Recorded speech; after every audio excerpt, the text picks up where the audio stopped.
我是远嫁，因为两家距离比较远，所以我和丈夫陈志远2个月前就领了结婚证，只等着国庆人多的时候办酒席。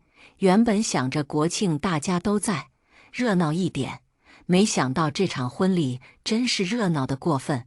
婚礼当天，我一大早就起来化妆，陈志远接亲也来得很早，他租了10几辆婚车，一眼看去也是给了我相当大的排场。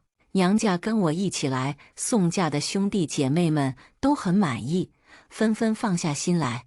婚车停在他家门前时，婆家人热情地把送嫁的亲戚们全部请到了1楼的餐桌上，大家就在这里休息一下。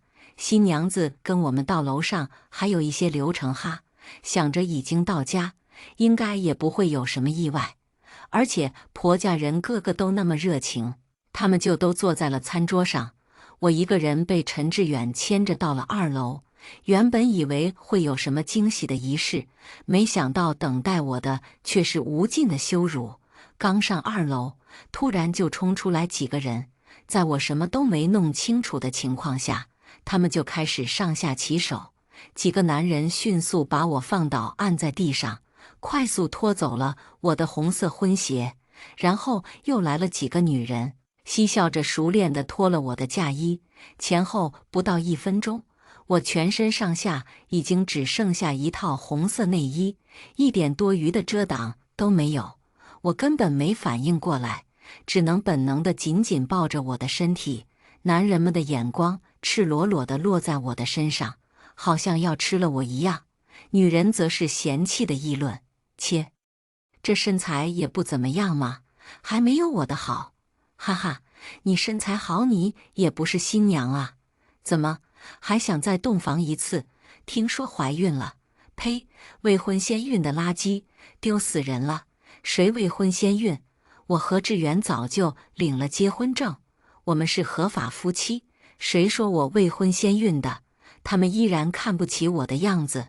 呵呵，没办婚礼就不算结婚，就是未婚先孕，就是不要脸。我真的想上去撕烂他们的嘴，只是我什么都没有穿，只能先护着自己的身体。公公叼着烟走到我面前，丝毫不顾及我什么衣服都没穿。素棉，别怕呀，这只是我们这边的婚礼习俗，他们拿了你的这些东西，等下还是会还给你的，你发几个红包出来就好。我已经忘记了思考，甚至忘了叫陈志远给我一件衣服，只是本能地说：红包，志远，你赶紧给红包。他身上有红包的，我们准备过，每个红包里面有188元。可是他站在我身边，无动于衷。老婆，这进门红包该你给的哦，不是我给的。我进婆家门还要给红包，哪里来的奇葩规定？10几个男男女女肆意地看着我的身体议论，我瑟瑟发抖，终于清醒了一点。把衣服还给我，马上还给我！我朝他们怒吼，可他们却好像更高兴。哈哈哈，这新娘子脾气很大呀，嫂子你别生气，赶紧把红包给我们，衣服就还你。对，按照我们这边的行情，一只鞋子8万，嫁衣16，8万。你赶紧把红包拿出来，我们马上把衣服给你穿上，再下去举行仪式。抢吗？我的婚鞋才买成1000块，嫁衣也才6000块钱，他们张口就要我给几十万，凭什么？我当然不给。可是现在衣服被他们拿在手上，我不可能就这么参加婚礼。眼泪在眼眶里面打转，我看向身边的陈志远，把衣服给我拿回来。他根本不当回事，没事，这就是我们这边的习俗，你把钱给他们就是。我一下火大了起来，我有多少钱你不知道吗？是啊，你有多少钱你自己知道啊。我直直地看着他，恍然大悟，他们要的不是我的红包，要的是我16、8万的彩礼和16、8万的嫁妆，真是一手好算计呀。给了我彩礼，却又害怕我不拿回来，在这里等着我，气愤差点让我失去了理智。当初娘家不同意我远嫁，于是提出2个方案：第一，婆家给16.8万的彩礼，同样娘家也给我16.8万的嫁妆；第二就是不要1分彩礼，甚至我父母出36.8万的嫁妆，条件就是陈志远入赘。他们考虑了很久，最后同意了出这16.8万彩礼。我以为一切都是商量好的结果，却没想到那只是他们家的缓兵之计。要在这个时候为难我，陈志远的大姐不满地催我：“赶紧给钱呐，磨蹭什么？又不是拿不出来。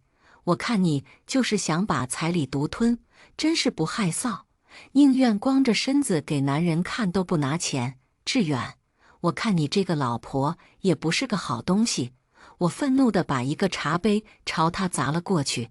你嫁人的时候不也是这样？他得意地笑了，哈哈哈，谁敢这么对我？我不扒了他的皮。王素棉，你这种远嫁的便宜货能跟我比吗？我气疯了，我只是远嫁，不是犯罪。陈志远小声地阻止陈慧少说2句，然后转头继续催促我：“你就把钱拿出来吧。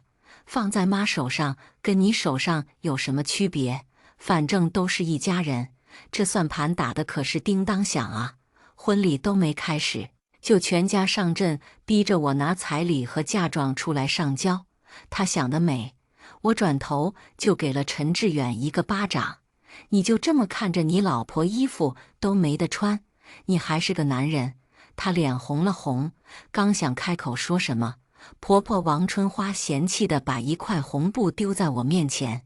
我就知道到你手里的钱是不可能吐出来的，真是掉进钱眼里了。既然不想把卖身钱还回来，那就给我在这里跪2个小时，跪好一点，让我陈家的亲戚都看看你是个什么货色，让大家都知道你是我陈家16.8万买来的下贱东西，太可恶了。我看过很多新闻说婆家会给新娘子下马威，什么方式我都想到了，还是万万没想到他们能这么恶毒。我不可能跪的。陈慧刻薄地指着我的脑袋，叫你跪你就跪，要不就拿钱出来，自己选择。我选他的头，转身就扒了陈志远的衣服套在身上。那些不认识的男人们失望地调侃陈志远：“真是小气，志远，你这媳妇怎么回事？一点都不听话，看来你不会调教啊。”就是，告诉你，女人就是要打，打了她们才会长记性。你可不能丢我们陈家男人的脸啊！陈志远被他们说得激动了，恶狠狠地瞪着我。这还是我第一次见到他这个样子，从前的他都是温文尔雅的，给我妈跪下。我不，凭什么给他跪？他花了16.8万给你，让你给他跪一下都不可以。我气得差点说不出话。那我爸妈也给你16.8万，你是不是也要给他们跪2个小时？他笑了，但是笑得很瘆人。你确定他们的钱是给我的？现在钱在谁手上你清清楚楚。王素棉，大家都不是傻子，你要16.8万，我家给了，你不想拿出来，我也忍了。现在只是让你给我们下个跪而已，你就死活不跪。你想做什么？在我家里当老大吗？到底还想不想结这个婚？我也笑了，失望的笑了。要是我还想跟他结这个婚，我才真 TM 了事件。我转身就要下楼，我要去找我送嫁的兄弟姐妹们。他们根本不知道我在上面遭受了什么。可是陈慧带人拦在楼梯口，今天不给我妈下跪，你休想走出这间房。我气得直接把他往楼梯下推，他一个趔趄差点滚下楼梯，勉强站稳后，气冲冲地扇了我一个巴掌。王素棉，我给你脸你不要，我们全家都给你脸了，你非要作妖。今天我就代替志远好好教训教训你，让你知道嫁到我们陈家后到底该怎么夹着尾巴做人。回过神来的我第一反应就是要打回去。我从小到大都没有被人打过，凭什么让他打？可我手刚举起来，陈志远就迅速抓住我的手腕。你做什么？还想打我姐吗？想发疯吗？新婚第一天又打老公，又打大姑姐，你真是可以呀，王素棉！我还真是小瞧你了，眼泪差点就要忍不住。这个人居然是我老公，他居然就是我自己找的老公。他说的对，才新婚第一天而已，他们陈家就所有人齐上阵给我下马威，脱我的衣服，要我的钱，甚至逼我下跪打我巴掌。这些在他眼里都是正常的，可我想还手就是发疯。好啊，既然他说我发疯，那我就发给他看。我张大嘴巴大声喊：大哥，大姐，你们快点上来！就我2个字都没有说完，陈志远飞快地捂住了我的嘴巴。你想闹得尽人皆知吗？让大家都知道你是个什么贪婪的人吗？你不要脸！我还要呢，王素棉。还是2个选择，要么给钱，要么下跪，自己选。楼下的堂哥应该是听到了我的声音，我听到他上楼梯的声音。素棉，你叫我们上来呀，发生了什么事？我被陈志远捂住了嘴巴，根本说不了话。陈慧快步走下了楼梯，在1楼截住了正准备上楼的堂哥。没事，你听错了，不是素棉在叫你。可我明明真听错了。现在新娘子在上面换衣服，你们就在下面喝点饮料吧，一会儿婚礼就开始了。堂哥被他的笑脸迷惑了。陈志远把我拖进房间里面，我再给你一次机会，给你最后的面子，只要给我妈跪上2个小时，婚礼继续进行，钱也不要你还，否则什么？陈志远，你还想怎么样？陈慧黑着脸瞪我，你还想不想顺利生下这个孩子？王素棉，要是现在志远不要你了，你一个挺着大肚子的二手货，你以为还有谁要你？我绝望地摸着肚子，今天以前，我还在满心期待着这个孩子的到来，可是现在，我知道他不该来了，他来的不是时候，这个家庭不值得他来。他们所有人都看着我，10几个人，个个面目可憎。呵，未婚先孕的贱货，他还要什么脸？志远，给我打，好好收拾收拾。我看他就是仗着肚子里的货，想在这个家当老大。呸！休想用孩子来绑架我们陈家。我们陈家不缺生孩子的女人，赶紧给我老子跪下！一声比一声难听的话统统钻进我的耳朵，太难听了，我不想听，一句也不想听了。一念之间，我猛地冲到窗户边上，抓着栏杆就要往下跳。他们应该谁都没有想到我会这么大胆子跳下去。陈志远连忙来拉我，所有人都来拉我。大婚的日子，他们也不想一尸两命，真要出个好歹，我家里也不会放过他们。我趁他们所有人都来抓我的时候，弓着腰迅速地跑到楼梯边上，然后一边飞快下楼，一边大喊：救我！哥哥姐姐们快点来救我！这下送我来的哥哥姐姐们都听清楚了。首先是堂哥，他第一个跑到我面前，满脸惊讶：怎么搞成这个样子？你的衣服呢？去哪里了？他一边说，一边脱下外套递给我。素媛，赶紧去拿衣服给素棉，快点，车上有。刚刚我就听到你在喊救命，我就觉得不对劲。素媛姐姐飞快地冲到婚车上，很快给我拿来一条牛仔裤。我还没来得及开始穿，陈志远他们也从楼上追了下来。王素棉，你很野吗？穿成这样就跑下来？婆婆喷着满嘴的口水，正准备骂我，陈志远使劲拉了拉她的手臂。妈，少说2句。哥哥姐姐们已经看出了不对劲，素媛姐姐和几个妹妹连忙找了一个没人的房间，给我穿上衣服和裤子。我终于重新有了脸面，被他们近乎赤裸地折磨了这么久。再次穿上衣服后，我才感觉自己真的又是个人了。他们对你做了什么？姐妹们都快气死了，怎么能脱了你的衣服和鞋？上面还有那么多男人，他们到底在发什么疯？陈志远那么不尊重你的吗？眼泪再也忍不住，刚刚在上面，我委屈，我愤怒，我恨不得他们去死，可是我唯独忍住了眼泪，死死忍住了。我不能在他们面前哭，绝对不能。但是现在，我扑在素媛姐姐的怀里，哭得歇斯底里，哭得差点喘不过气来。堂哥在外面敲门，我知道你肯定受了委屈，但是先别哭，忍住，先告诉我们到底发生了什么。有我们在，绝对不能让你受了委屈。隔着门，我还听到了陈志远的声音：“哥，真的什么都没有发生，就是我们这边的一些小习俗，素棉她接受不了，她不习惯，什么习俗可以闹成这样？”陈志远，你给我闭嘴！我自己会问素棉。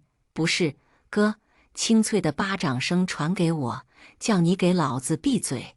哎呦，你怎么能打人啊？你们这娘家人可是脾气大的嘞，婚礼上都可以打新郎了。不知道谁说了一句，堂哥霸气的回答：“就打他了，怎么样？不服气？你打我儿子，你有什么资格打我儿子？”婆婆也来了，我深吸一口气，突然拉开房门，陈志远恢复了以前那个假谦谦君子的样子。老婆，你跟大哥解释一下，我们真的没有对你做什么，是不是？那些真的只是他妈。我举起手掌，二话不说，左右开弓，连续几个巴掌扇了下去。陈志远，你去死！你给我去死！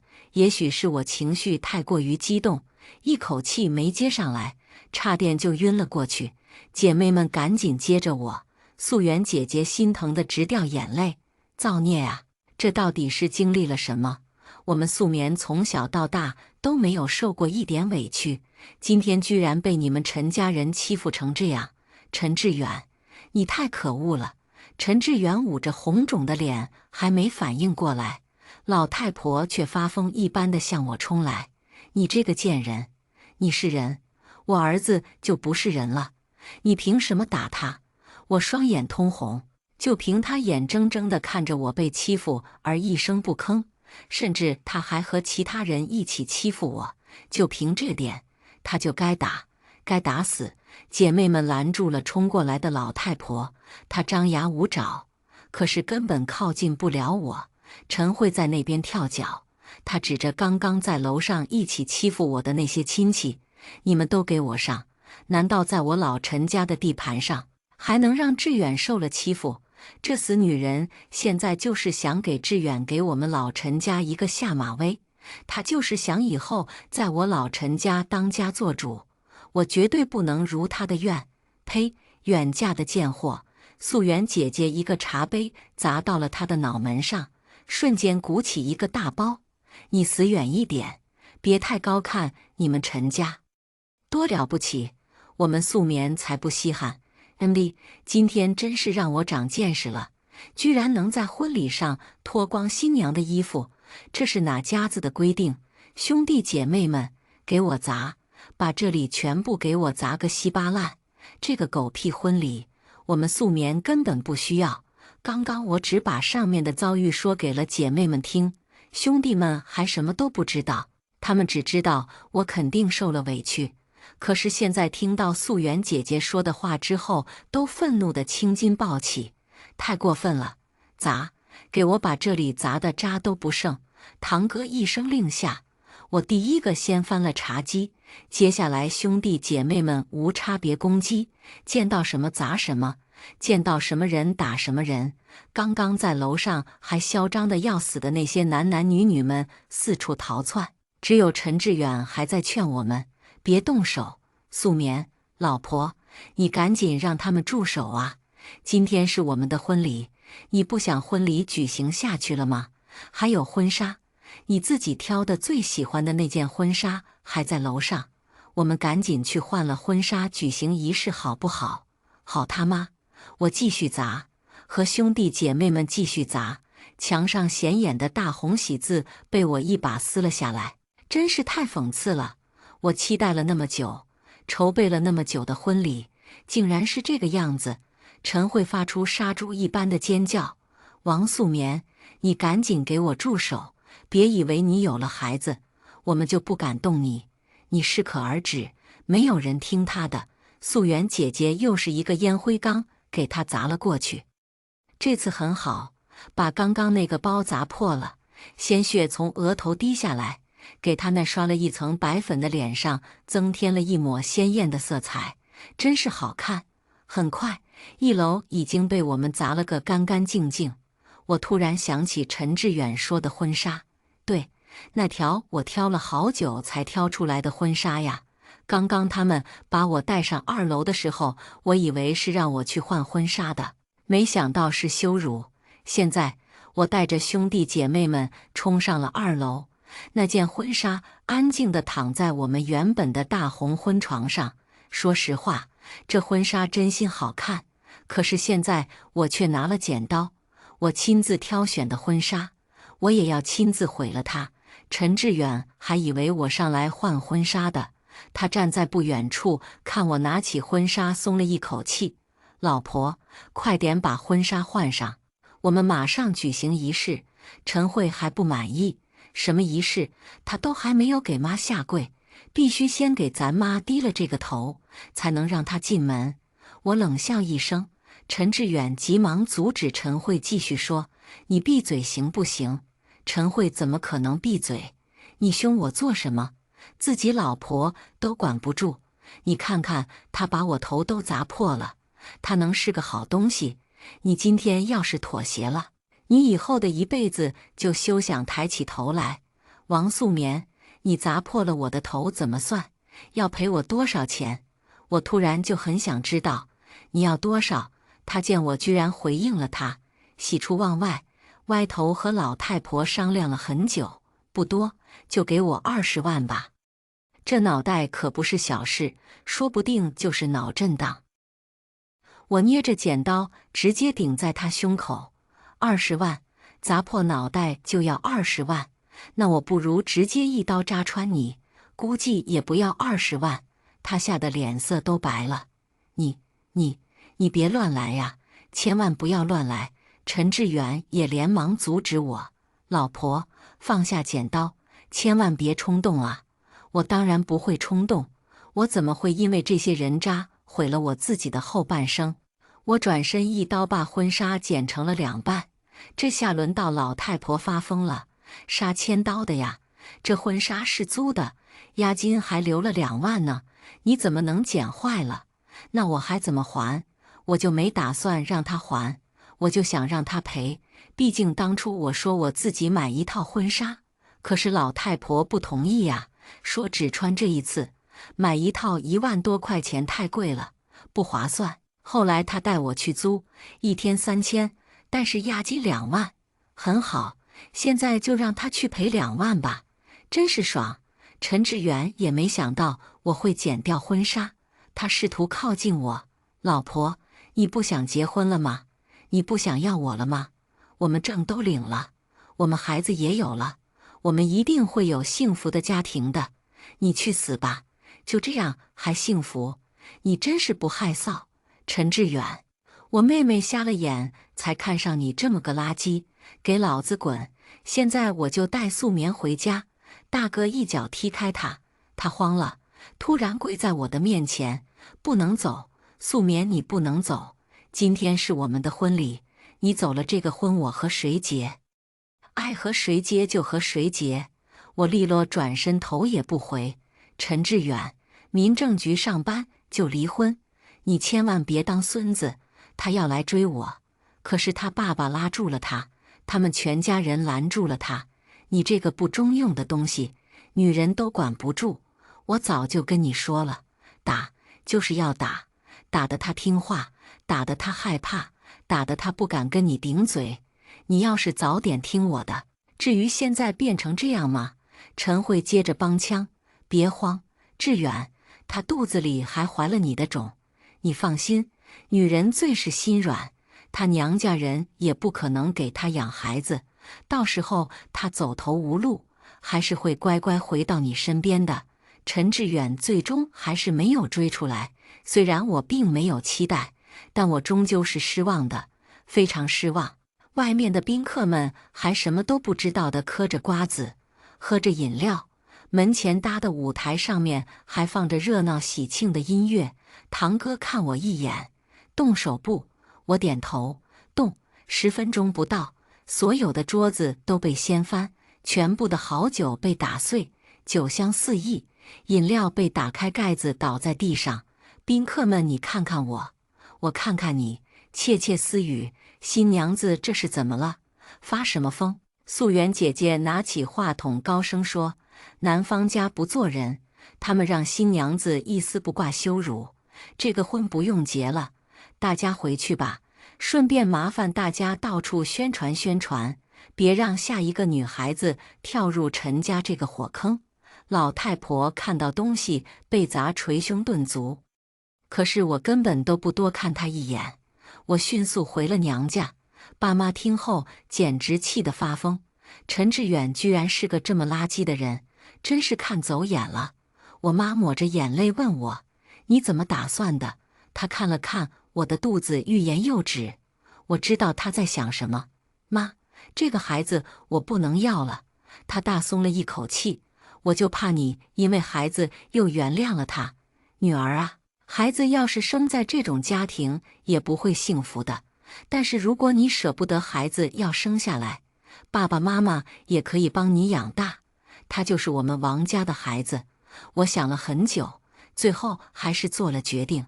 我不想再和陈志远有任何的牵绊，他一直给我打电话，从我离开那刻开始就一直打，我直接给他拉进了黑名单。他又开始发短信：老婆，你不要生气了，生气对孩子不好，我们真的没有坏心，真的只是想婚礼热闹一点。你什么时候回来？我们重新举办一次婚礼好不好？我把他所有方式全部拉黑，他又把电话打到了我爸电话上。不得不说，还真是勇。我爸正在气头上呢，他自己撞上来。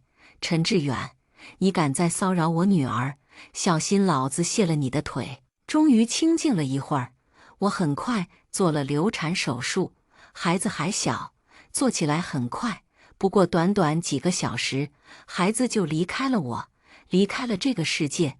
我还是哭了一场，毕竟他是从我身体里面掉下来的肉。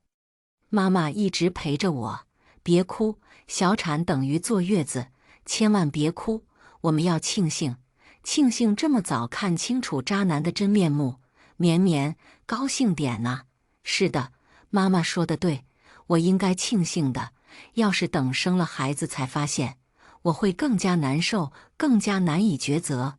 刚到家门口，就看到陈志远提着果篮在门口敲门，爸爸火冒三丈，一脚把他踢得差点摔到地上，手上的果篮也飞了出去，几个小橘子撒得满地都是。爸爸又是一个拳头直接砸在他的鼻梁上，不准叫我爸，我还没去找你呢，你倒是先送上门来了，正好过来给老子出出气。爸爸二话不说，拳头接二连三地砸在他的脸上，他一边哀嚎一边躲。老婆，你帮我说2句呀，你叫爸爸消消气，滚！我转头进屋，爸，留条命就是。我妈赶紧让我去床上躺着，别为了这个垃圾生气，你要好好养身体，其他事情交给我们。陈志远终于被爸爸打跑了，他一边跑一边说：我和素棉都有孩子了，分不开的。我摸了摸平坦的小肚子，苦笑一声：没有了，彻底没了牵绊。我要马上离婚。妈妈说先让我好好坐月子，免得看到那家人生气，影响我自己的身体。于是陈家人以为我不离婚了，以为我娘家人容不下我了，以为我还会回去找他们。陈慧给我打了电话，王素棉自己乖乖地爬回来给我妈道歉，再把几10万的彩礼嫁妆全部交给我妈。我们还能看情况接纳你和孩子。真 TM 神经病！我反手拉黑，我以为他们就算了，没想到陈志远居然带着他全家人又回到了我家。老太婆鼻孔朝天站在我家门口，王素棉，我都亲自来接你了，给你这么大的面子，你还不赶紧跟我们走？就是我妈那么晕车，又是高铁又是汽车的来接你，你有点眼力劲儿。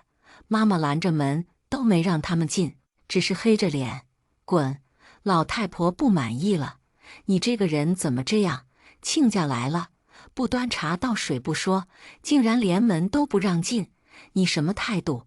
妈妈一盆冷水浇在他头上，就是这态度，喜欢吗？老太婆尖叫着跳脚，啊，疯了！你们就是疯了！怪不得王素棉跟个疯子似的，原来你也是个疯子啊！志远，就这种疯子家庭会有遗传的，你好好想想，他肚子里的孩子你还要不要？别到时候又生出一个小疯子来，说我疯，那我就疯给他看。我直接进厕所，把马桶刷在马桶边缘转了一圈，然后对着他的嘴就捅了上去，他差点晕了过去，脸色煞白，捂着嘴巴狂吐。陈慧扶着他跑得飞快，疯子，真是疯子，全家都是疯子。陈志远一直站在不远处，看他妈和姐都跑了后，他又试图来接近我。素棉，消气了吗？消气了就跟我回去吧，过我们自己的日子，绝对不让你跟他们住在一起。是要到产检的日子了是不是？我陪你去医院产检好不好？我冷笑了一声，丢给他一张流产手术单。陈志远，没有孩子了，什么孩子都没有了。他瞪大眼睛，不敢相信，不可能。素棉，你在说什么？什么叫没有孩子了？孩子不在你肚子里吗？我妈又给他浇了一盆冷水，你听不懂吗？孩子没了，打掉了。就你们这种家庭，你这种爸爸，他根本不想来这个世界上。陈志远疯了，他情绪崩溃。你到底在说什么？你明明知道我喜欢孩子，我多么期待这个孩子，你为什么要打掉他？为什么？我直直地盯着他，你问我为什么？你怎么不问问你自己做了什么？陈志远，你是个男人吗？是个人吗？我怎么不是了？就因为婚礼的时候闹得过分了一点，你就连孩子都不要了，你就直接打掉了我的孩子。王素棉，你太过分了，孩子是我们两个人的，不是你一个人的，你凭什么自己就做了决定？他说只是闹得过分了一点，你也知道过分啊，可你当时为什么不阻止？眼睁睁看着我被他们欺负。陈志远，你别装，其实都是你同意的，但凡你要是有一点不同意，他们都不敢这么对我。他彻底丢掉了假装的斯文。是，既然孩子都被你打掉了，既然你一点情面都不讲，那我们就来好好算算清楚总账吧。他居然要找我算总账，我怕他一个电话又把老太婆和陈慧叫了过来。陈慧还一脸的不情愿，怎么，王素棉，你这个不要脸的东西，还是舍不得我弟弟了？呸，我都懒得理他。来呀，陈志远，不是要算总账吗？你算啊。陈志远点了根烟，行，既然你不想过了，那就离。彩礼给我还回来，以后我们井水不犯河水。没问题，我根本没想要他的彩礼，他们却全程盯着这点彩礼，生怕我吞了似的。他看我一点都没犹豫，反而皱起了眉。你一分都不留？不留，那还有我给你买的3斤也还回来。好，他眉头皱得更紧了。还有这2年我们一起出去吃饭、逛街花的钱，我爸听不下去了。你 TM 还是个人吗？你们逛街吃饭就花了你一个人的钱，我家素棉不花钱，你不要给我胡搅蛮缠。我女儿什么人我清楚得很，她是不会占别人1分钱便宜的。她心虚地低下了头。他妈那个老太婆好像才反应过来，志远，什么意思？你们真要离婚啊？笑死！他难道一直以为我在开玩笑吗？不能离呀，孩子都有了，离什么离？离了又得重找一个，又得好几年，开什么玩笑？你都快30了，可不能再折腾了。别闹，赶紧把王素棉带回去。陈慧还不服气，妈，你怕什么？王素棉肚子都大了，她敢离吗？你看不出来吗？现在是志远要离，他死活不肯呢，可没把我笑死。我一直不明白陈慧她哪里来的优越感，难道就因为我是远嫁？王素棉，算你识相，赶紧把彩礼和3金还给我妈，现在我们就接你走。陈志远一直拉他，别说了，叫你别说了。怎么不能说？我现在是在给他台阶让他下，他要是懂事的聪明的，就马上跟我们走。他说完又看向我，王素棉，听得懂吗？告诉你，我们只接你这一次，你要是还不悔悟，就等着当没人要的破鞋吧。我转身进屋，拿了身份证出来，他们以为我妥协了，要跟他们回去，没想到我拉着陈志远，走啊，离婚去。离之前把我给你买的3万块的手表还回来，把我给你家里买的家电还回来，把我送给你妈的大金镯子还回来。陈志远，你仔细算算，你还要补我多少钱？他连连后退。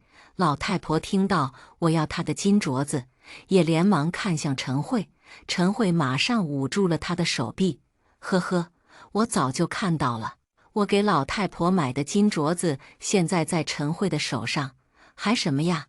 你送给我们的就是我们的，哪里有送了东西还要回去的道理？是啊，可是陈志远刚刚说了要和我算总账的呀，所以我怎么能不算呢？我话音刚落，被我爸叫过来的兄弟姐妹们动作迅速地从陈志远手上扒下了手表，又迅速地从陈慧手上扒拉下了金镯子，剩下的家电就抵换3金2清。陈慧不同意，3金几万，家电几个钱。素媛姐姐又给了陈慧一个巴掌，垃圾，打不够是吧？还上赶着来找打。我妹妹留了孩子，做了手术，这些伤害找谁补？没找你们要营养费就算不错了，你还在这里胡搅蛮缠。堂哥押着陈志远就去了民政局，陈志远不同意，他不想离，可是现在完全由不得他，直接被我堂哥压着签了字，滚！从今天开始，永远不要出现在我家，不要出现在我妹妹面前，不然老子见你一次打你一次。他们都灰溜溜的走了，但是都不甘心，甚至陈慧还在谩骂：贱女人，看你这个破鞋以后还有谁要？垃圾！本来我已经想算了，离了就好，可他居然还敢骂我，那我也没必要给他们留一点情面。我把这场婚礼的遭遇发到了网上，并且我点名陈志远这个人，姐妹们避雷这家人，千万不要嫁进他家。帖子火了，跟帖几千条。天啦，这是什么垃圾人家？姐姐大意，给我排雷了。就是小姐妹们认清楚这家人，千万不要嫁进去，否则就是和小姐姐一样的遭遇。陈志远火了，陈家人火了，他丢了工作，短时间也不可能有人嫁给他。他把这一切都怪在了老太婆和陈慧的身上，他们天天吵架，甚至动手。最后我听说陈志远不见了，他一个人不知道去了哪里。老太婆瞬间老了10几岁，终于在半年后郁郁而终。陈慧也被婆家人赶了出来，说她是个搅屎棍，说他们陈家人都没有好东西。听到这些的时候，我的心情已经毫无波澜。不相干的人，不相干的事，不值得我关注。我会有自己的美好人生。接下来我们来听下一个故事。嫂子产检4维检查回来，我妈高兴地在群里分享好消息，我们张家的长孙要来了。家人们纷纷送上祝福。今天人事部通知我，我的实习期通过了，下个月转正，双喜临门。我高兴地在群里发了个88的红包，让家人们抢。转正后工资会高点，我也打算从家里搬出去，下班回家就打算跟我妈商量这件事的。客厅里，我妈正把削好的苹果递到嫂子手上，嫂子右手捧着个椰子，左手拿着苹果，一副皇太后被伺候的享受模样。哥嫂二胎总算凑成了个好字，我妈心里乐的。我刚进门，她就迫不及待地拉我过去看嫂子今天的4维 B 超图。你看，这中间那块凸起的像不像小鸡鸡？这么清楚，这回肯定是儿子没错了。600多块钱没白花。我妈捧着那张 A4 纸 B 超图，脸上笑开了花，就好像真的如愿，手上抱着的是她的亲孙子。我边揉酸疼的肩膀边开玩笑，单凭这图也看不出什么呀，还是生下来最准。我妈不高兴了，瞪了我一眼，这么明显你还看不出吗？年纪轻轻，眼睛怎么还没你妈的好使？必须是儿子，人家医生都给咱们的提示这么明显了。你们给人好处，医生告诉你们的。检查费花了我600多块呢，我还以为今天群里的消息是经过确认的，没想到是我妈自己臆想的。生男生女几率本来就是5-5开，不忍心扫她的兴。我敷衍地附和她，600块这么贵呀？别人的检查不都是才200多块吗？看来妈这回的孙子没跑了。妈，什么时候开饭呀？我妈这才高兴地赏我一个笑脸。急什么？再等一会儿，你哥回来马上开饭。我在给嫂子炖燕窝呢，晚上当宵夜吃。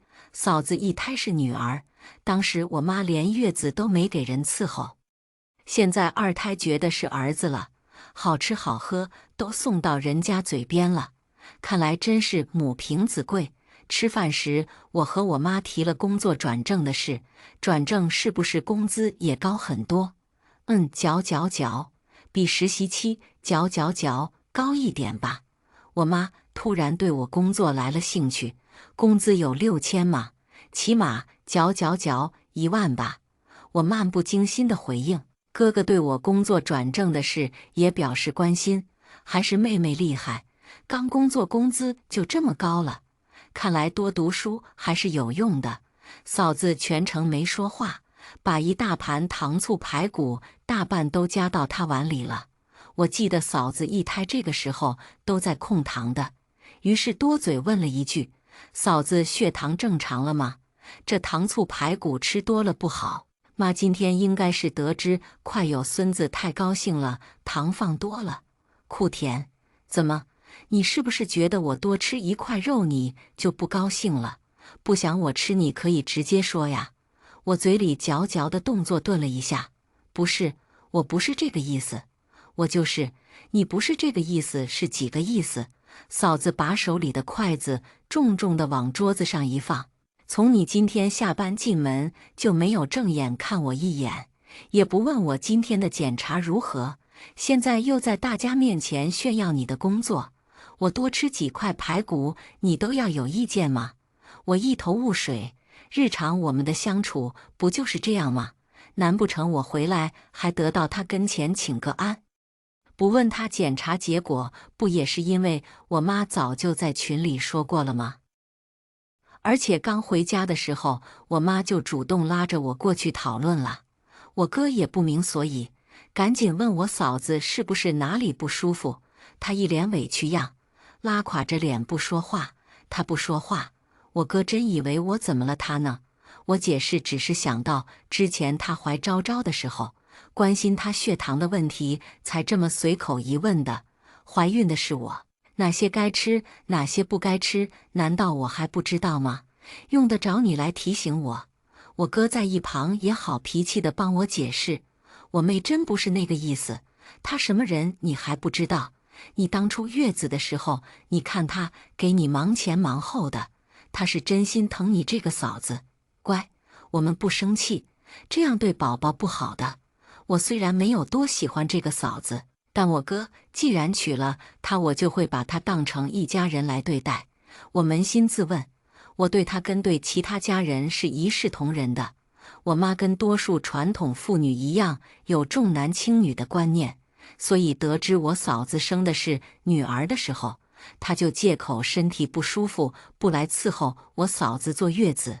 我那时大二正值暑假，于是整个暑假我没有像其他同学一样或出去旅游或找兼职赚钱，而是整日整夜守着嫂子和宝宝，专心做她的德华。嫂子剖腹产不方便，很多事情我哥不好意思上手，都是我来。为了赚奶粉钱，我哥更是在嫂子出院第3天就回去上班了。那个暑假结束，我整整瘦了12斤。我为他熬了那么多个日夜，不念他记得我半分好。因为我哥我亲侄女，我们是一家人啊。当下他这般阴阳我心里又怎么会舒坦呢？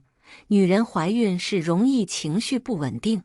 小雪，你也别跟你嫂子计较，你文化高，应该也知道这是那什么孕激素作怪。你给你嫂子赔个不是就算了吧。我妈以前可是向着我多过嫂子的，家里有好吃什么的都是留着我回来才会拿出来吃的。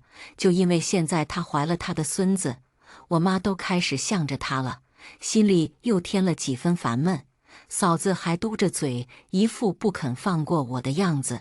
我哥无措地扒着自己碗里的饭。我妈接着打趣说：“小江，小雪这孩子没心眼，你看她平时拿我这个亲妈开玩笑都不当回事，为了肚子里的孩子，你消消气呀，要不到时孩子出生了，叫小雪给你随礼5万赔不是？怎么样？”接着我妈转过头来警告我：“小雪，懂事点，以后不要惹你嫂子生气了，把我孙子气到我跟你没完。”我3分震惊，3分疑惑，4分愤怒。我哥和我嫂子脸上表情也各异。我语气不确定地跟我妈确认：“妈，你开玩笑吧？随礼5万，我不就说了一句嫂子不爱听的话吗？怎么就要我掏5万块钱？这惩罚未免过重了吧？”我妈放下手里的碗，扯了一张纸巾抹抹嘴，随后慢条斯理地给我解析：“小雪，妈跟你说，不是说你刚刚惹怒嫂子才要你掏这钱，就是你侄子出生，你不也得给他封个红包当见面礼吗？妈考虑过了，你哥以前结婚和生昭昭时，你还在读书，没出什么钱。现在你工作转正了，赚的也多了，就一次性把这钱补上吧。这是我们张家第1个长孙，你作为他的亲姑姑，红包包个大的，到时让家族其他长辈知道了，也倍有面子，以后孩子也会念着你的好的。”我无法认同我妈的说辞，感觉有种冤大头的感觉。妈，嫂子生了，作为人情世故，我红包自然会给，但也不用5万块这么多吧？我这刚转正，哪里有这么多钱？我就没听过哪户人家随礼过万的。我妈依旧气定神闲：“雪呀，不是妈说你，这钱随给你侄子，还不是我们家的吗？只不过左手到右手的道理。你没钱，不会跟那些同事啊、朋友啊他们借，凑一凑总归有的，才5万块钱，再不济你就跟你领导预支一下薪水呗，也就是你几个月的工资。你现在单身还好，就算往家里拿钱，也没人说你不是。要是再过2年你处了对象，那时人家还能让你往家里塞钱？这都什么狗屁逻辑？天刚黑，他就在这里异想天开了。这年头钱这么好借的吗？我不过才刚转正，公司凭什么一下子给我预支几个月的薪水？再说了，就算可以预支，就算能和别人借，我又为什么要这么做？我压根就不觉得自己必须得随这5万块钱啊！即使我有对象，我自己挣的钱还不能自己支配吗？其实说到底，还是怕我结婚了没机会给家里钱了，这赶紧从我身上搜刮一点钱财出来。哥嫂子没有说话，只是听着我妈徐徐而谈。我妈虽然重男轻女，但吃穿用度样样真没怠慢过我。加上我打小成绩好，在学业上更是对我重点培养。我以为自己是幸运的，跟我哥是平等的，我妈对我也是公平的。听到她为了让我凑够5万块的随礼钱，不惜让我去跟别人借钱时，寒意在心底蔓延。我坚持认为自己就算要随礼，也不必随5万那么多。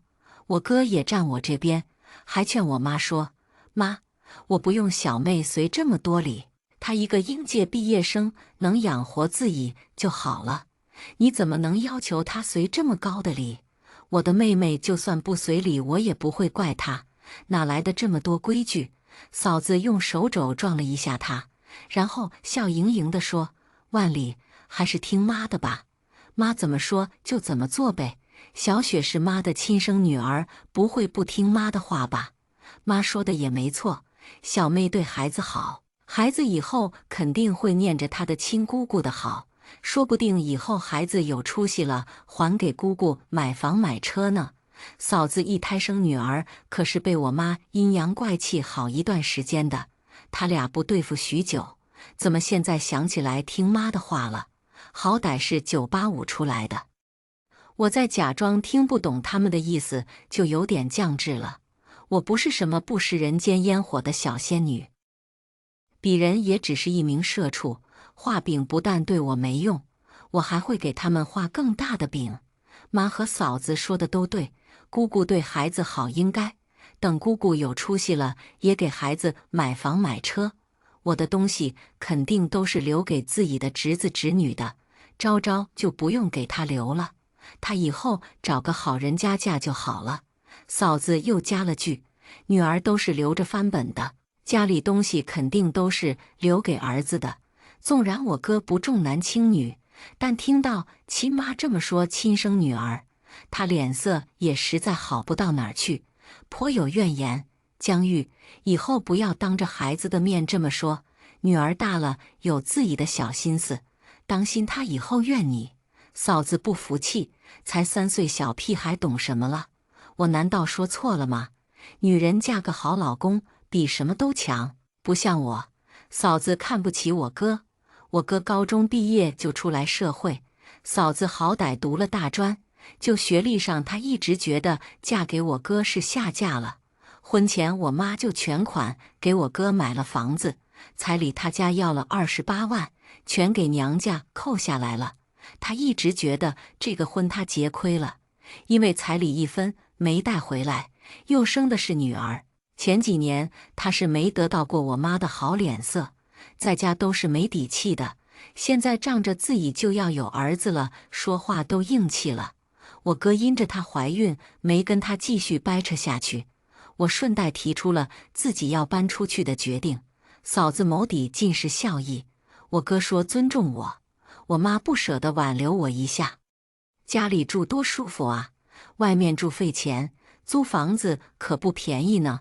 我说公司有住房补助，和同事合租的也可以分担一下市中心昂贵的房租，吃一顿饭也贵呀，哪里有家里的住家菜好吃又实惠？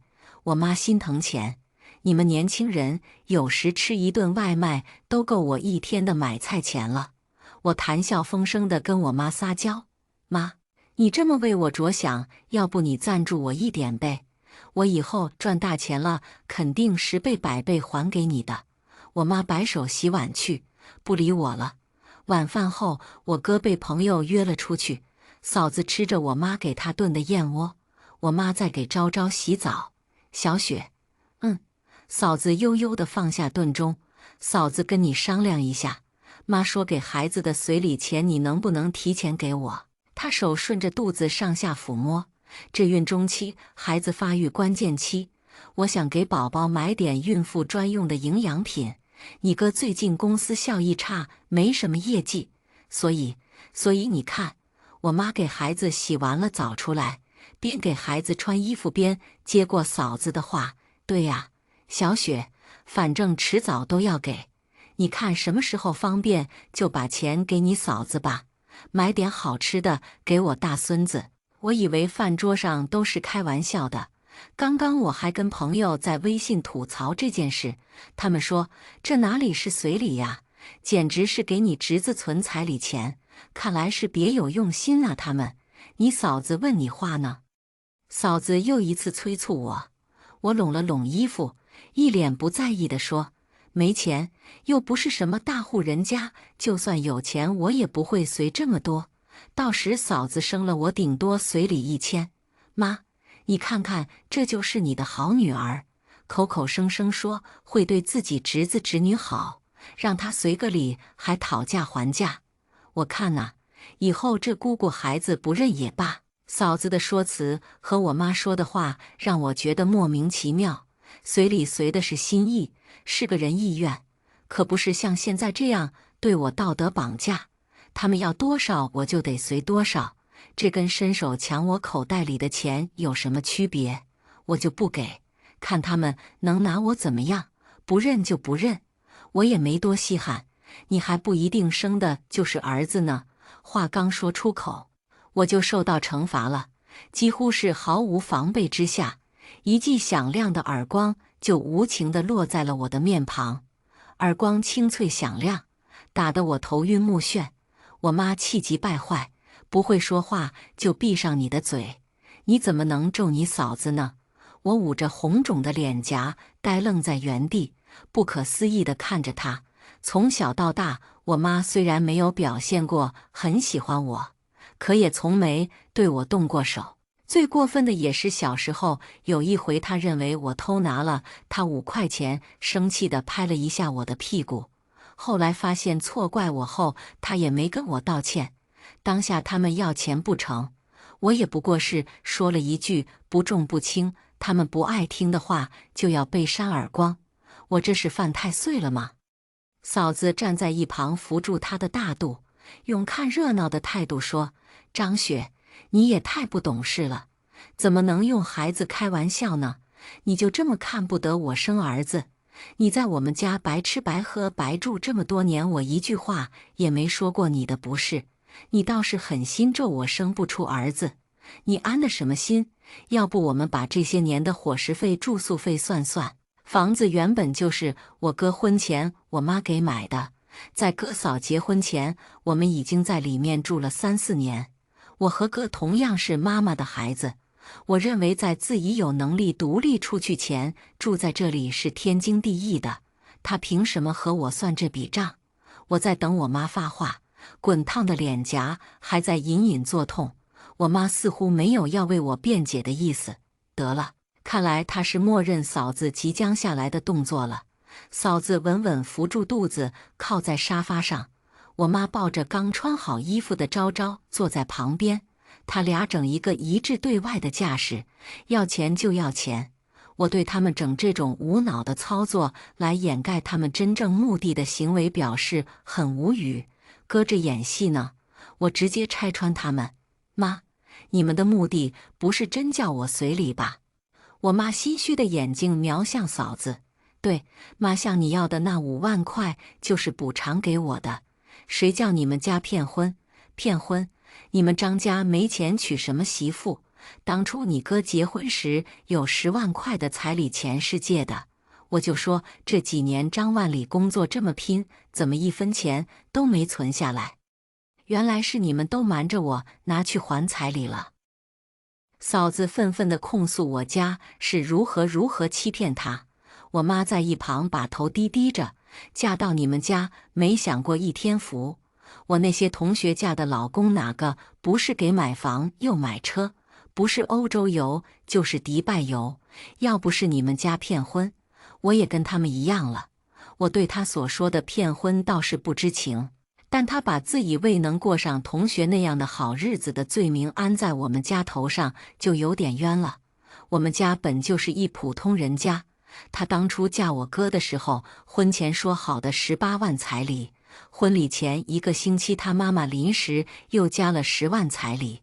我哥当时气得想直接取消婚礼的，是嫂子说她怀孕了，我哥心软才不得已答应了他们家的要求。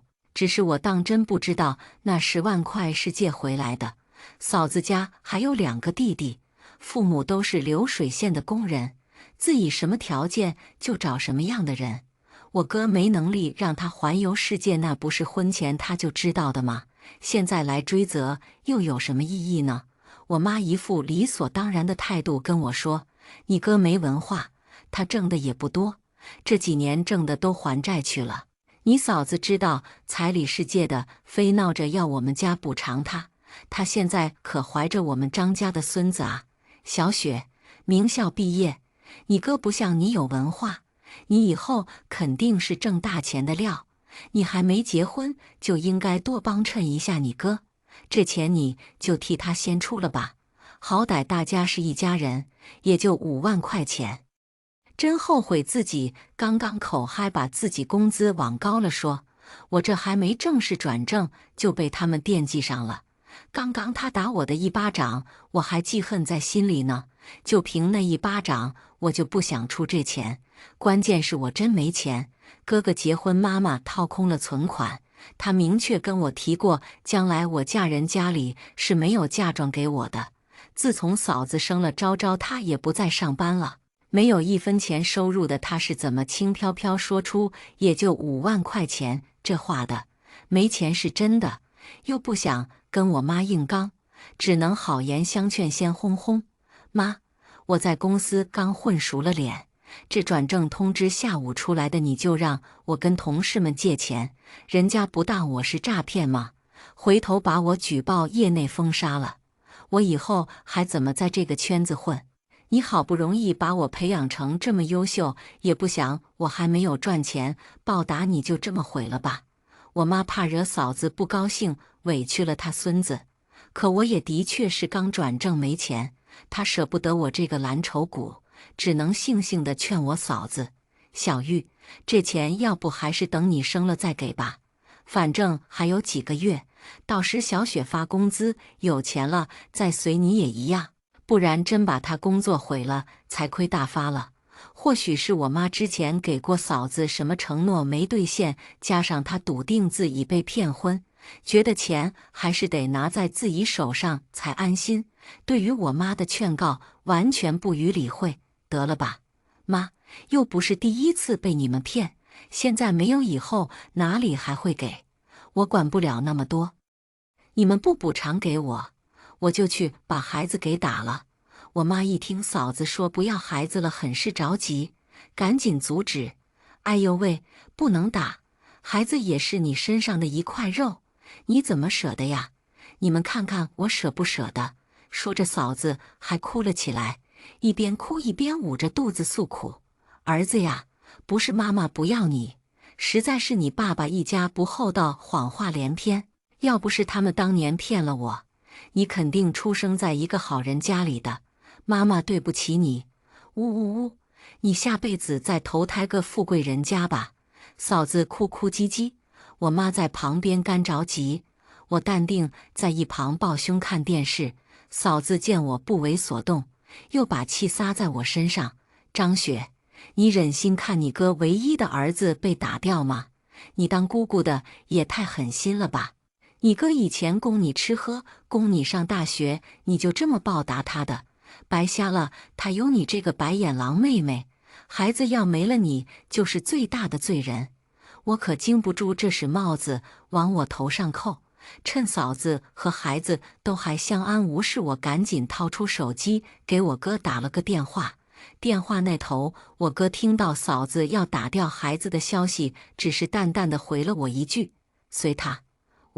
我讶于我哥的态度，不知道他们之间发生了什么。嫂子听到我哥这么说，更生气了，对着电话那头吼：张万里，你再说一遍！我哥又重复了一遍刚刚的话。嫂子怒不可遏，抢过我的手机就要砸，我眼疾手快给躲开了。好险好险，刚买1个月的 Mate 60 Pro， 砸手机不成。嫂子随手抄起桌子上的烟灰缸，朝着墙上的挂壁式电视机就扔去。砰！电视机屏幕顿时出现蛛网般的裂痕。我妈哎呦了一声，我让我妈赶紧把戴昭昭带回房间里去。嫂子双眼通红，把墙上她和我哥的结婚照扔到地上，用脚使劲地踩，边踩嘴里还叨叨絮絮：张万里，你个死没良心的！明天我就去把孩子打了，让你们张家绝后，让你骗婚，让你骗婚！我妈担心他伤着自己和孩子，想上前阻止，又不敢靠近，不解气。嫂子又冲进卧室，把床上的被褥扯下来，用力地甩向四周，接着抬脚将床头柜踹翻，然后又疯狂地撕扯着窗帘。房间里一片混乱，狼藉不堪。衣柜里的东西他倒是没动，毕竟那里面大都是他自己的衣物。嫂子在前面砸，我妈跟着在后面护着。哎呦，小祖宗，当心我的宝贝孙子，你轻点，这样会伤到孩子的，别砸了，别砸了。情绪失控，加之前在我妈这里受的委屈，嫂子一下子破防了。砸完客厅，砸卧室，砸了卧室，连孩子的儿童房都没放过。赔钱货！你不配有这么好的房间，这以后都是给我儿子的。孩子的娃娃、绘本被嫂子嫌弃地丢在地上，还不忘踩上几脚。3岁的昭昭瑟瑟地缩在房间角落里，看着他暴怒的妈妈对他恶语相向。在儿童房发泄完，他又把目标移向了厨房。嫂子冲进厨房，把碗碟一股脑地摔到地上，沙包无一幸免。厨房的刀具太危险，我妈赶紧挡在前面。嫂子转身抬脚去了卫生间，将洗漱台上的瓶瓶罐罐、牙膏、牙刷全部扫落在地。原本整洁温馨的家，此刻已面目全非，已然成为混乱的战场。嫂子有孕在身，又是气头上，我不敢也不想上前阻止。于是，我淡定从容地看完整场闹剧。嫂子刚开始打砸的时候，我就已经给我哥发去了消息，估计人差不多快到家了。这原本就是他俩结婚留下的隐患，还得他们自己解决。终于砸累了，嫂子消停了下来，还不忘给自己倒了杯温水喝。造孽呀！这，看着满屋的狼藉，我妈心里难受不已，又不好意思去责怪我嫂子。你没事惹你嫂子干嘛？她只不过是要5万块钱补偿而已。我妈气得直跺脚，我也振振有词。对呀，她只不过要5万块而已呀，你给不就是了？嫂子是嫁给了我哥，又不是嫁给我，孩子也不是给我生的，跟我有什么关系？这补偿凭什么找我要？我头上刻着傻子2字吗？张雪，你做人怎么能这么自私？你一个女孩子能为娘家出钱出力的机会，也就是你没结婚前这么点时间。我们当你是一家人才让你出这钱的，念在你为娘家出过钱出过力的份上，以后你在婆家被欺负了，我们也有理由帮你出口恶气。你要是一毛不拔，以后受了委屈，别怪我们对你无情。嫂子威胁般的语气让我想发笑。现在都流行这么胡说八道了吗？我都佩服我妈和嫂子，能把要钱的理由说得这么冠冕堂皇。看着嫂子嚣张跋扈的样子，我用质问的口吻问她：那嫂子，你为你娘家出钱出力这么多年，他们有念过你的好吗？嫂子眉毛拧成一团，鼻孔张得大大的，紧紧咬着牙关，沉默不语。沉默的背后，就是她娘家人对她的态度。嫂子是为数不多我身边外嫁女过年不提回娘家过年的女人，印象中只有和我哥结婚那1年的年初2，他们回过江家过年，后来再没有回去过，因为哥嫂回去家里没有他们的房间，大过年的回去只能住酒店。嫂子娘家在乡里，离最近的镇上酒店也有半小时车程。就这样，他爸妈还要求嫂子必须早上6点前赶到家里帮忙杀鸡杀鸭，准备款待过年会来拜年的亲戚。嫂子爸妈只喜欢使唤嫂子，因为他2个弟弟比他小个10岁左右，他爸妈觉得弟弟们还小，姐姐就应该多做点。那一年，嫂子怀着孕，还得帮着家里做一大桌子饭菜。他亲妈不体谅他，还埋怨我哥过年带过去的年货不够贵重不体面。后来他自己很少提回娘家的事，只是逢年过节寄点礼物和发个红包，如此。江家人对于他回不回娘家也是无所谓的态度。如此可见，他自己也非常清楚自己在娘家的地位。提及他的痛处，嫂子脸上写满尴尬与伤心交织的复杂情绪，她脸色阴沉，用嗤笑来掩盖她内心的无奈。哼，张雪，你以为你能比我好到哪儿？你妈还不是照样帮我逼你要钱？都是女人，凭什么我就要摊上那样的吸血父母？你以为你很特殊吗？只要你一天还姓张，你就不能不管你家的事。是你妈和你哥同意补偿我的，他们俩没钱只能找你要。什么随礼还不都是你妈出的主意？我妈在一旁手足无措地站着，看嫂子把锅狠狠地甩给她，却还是不敢说半句重话，只是避重就轻地嘟囔了一句：“我这不是也没钱吗？”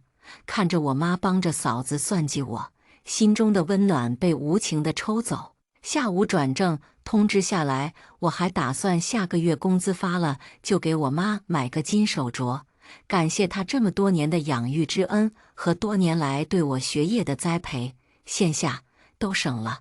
我妈还不死心，凑上来对我苦婆心的劝解：“小雪，你以前都是很听妈的话的，现在大了怎么就不懂事了？家和万事兴。为了这5万块，你就要把家里闹得鸡飞狗跳吗？你嫂子也没多要，她还了我们张家的长孙权当奖励她了呗。你工资高还要跟我们计较这些吗？”我闹，先前怎么没发现我妈学习能力挺强的？嫂子刚把锅甩给她，她这会儿已经就学会了让我来背锅。刚开始教他使用微信，光是教他添加好友这项功能，都花了我2个晚上的时间。他还调侃自己笨来着的，如今他学以致用的本领倒是挺能耐的。看来这个家我就是个小丑呗，和颜悦色对他们没用，看来只能发疯了。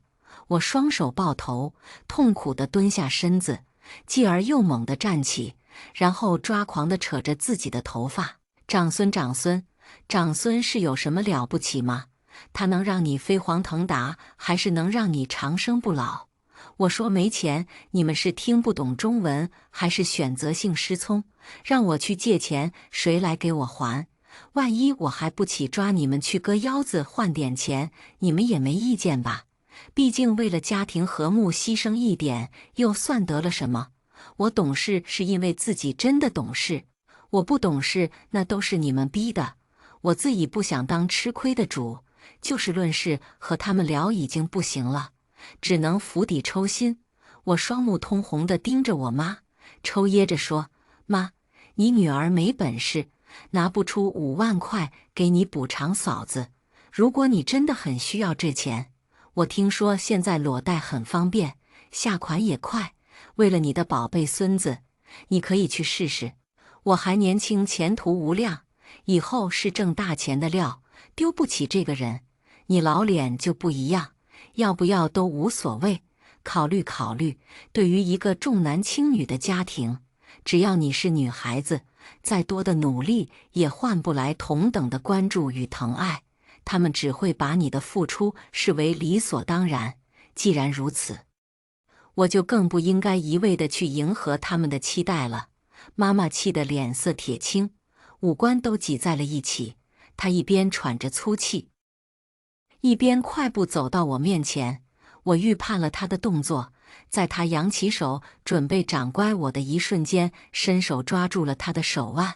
她怒了，眼里燃烧着怒火，声音尖锐地喊道：“你这死丫头，竟敢对你妈说出这种话，谁不要脸了？你再说一遍，你害不害臊？让你妈去裸！”我死死抓住她的手，他死命地想往回抽回手，我面不改色，视线却紧紧锁定在嫂子身上。妈，嫂子要的也不多，那可是你的宝贝孙子啊！嫂子不是说补偿不给他就把孩子打掉吗？是吧，嫂子？我戏谑地看着他，以及他那圆滚滚的肚子。我知道嫂子是不会不要这个孩子的，娘家已经没有他的一席之地。婆家因为嫂子一胎生的是女儿，我妈处处跟她不对付。她能力有限，目前只能依附我哥生活。为了日后在婆家生活的更有底气些，即使现在不怀孕，她也是准备去做试管，要个儿子的。这是我大四最后一学期，我哥有一回跟我诉苦时说起的。是以好不容易怀上的还是心心念的儿子，他又怎会轻易放弃？演技挺好的，就是今晚家里的损失惨重啊！嫂子被我盯着心虚，手下意识护着肚子，还试图解释：“张雪，你别扯开话题，是你妈答应要给我的，她没有，你是她女儿，不应该你自己替她垫上吗？你没有你自己想办法，要不还是嫂子你给我出个主意吧，你都会叫你妈去灌，那你也可以去啊。”嫂子声音发虚，明显底气不足。我努力挤出一个勉强的笑容，把我妈的手松开，自嘲道：“我真是有个好嫂嫂，我妈有个好儿媳呀，是吧，哥？”我哥一脸严肃地站在门口，妈妈和嫂子的脸上同时挂满了不自然的神情。家里混乱不堪的景象，烦得让人直抓头发。妈，你和江玉到底要闹到什么时候？张万里，你还有脸回来？嫂子咬牙切齿，扬起手，用尽10分力气朝哥哥的胸口狠狠打去，嘴里还不停地骂着：“你个混蛋！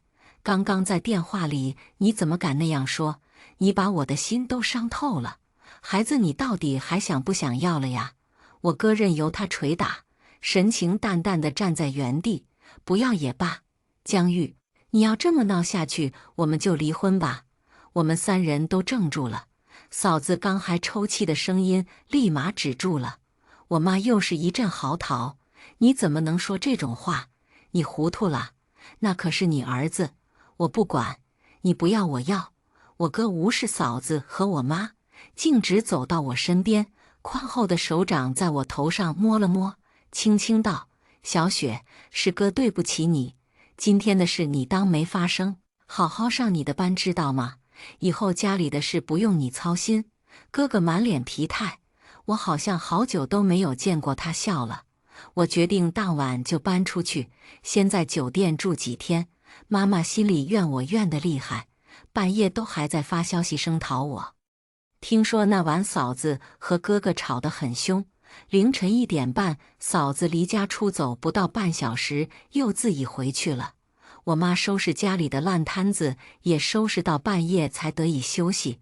嫂子生了，生的是女儿。妈妈和嫂子找到医院理论，说他们欺骗了他们，明明彩超上照出来的儿子，生出来怎么就变成了女儿？肯定是你们医院换了我的孩子。医院给出的解释当然是，无论是医院还是医生本人，都是不允许给孕妇及其家属提供胎儿性别查询的项目的。我妈望眼欲穿的宝贝孙子落空了，嫂子失魂落魄地冲到当时做彩超的诊室里，用自己带来的剪刀刺伤了当时坐班的医生。不是我给你做的检查呀！救命啊！嫂子先是当场被陪家属来做检查的几个大汉子制服住，随后才被警察带走。嫂子进去了，听说要被关几年呢。2个女儿被我哥宠上天，在嫂子进去的第1年，我哥向她提起了离婚诉讼。我转正1年后来又升了职，我妈没再管我要那5万块了，只不过我每个月都会给她3000块生活费。2个侄女跟我也很亲，我空了回家就带他们去玩，孩子可可爱爱，大家也就好像慢慢就忘记了那个张家长孙。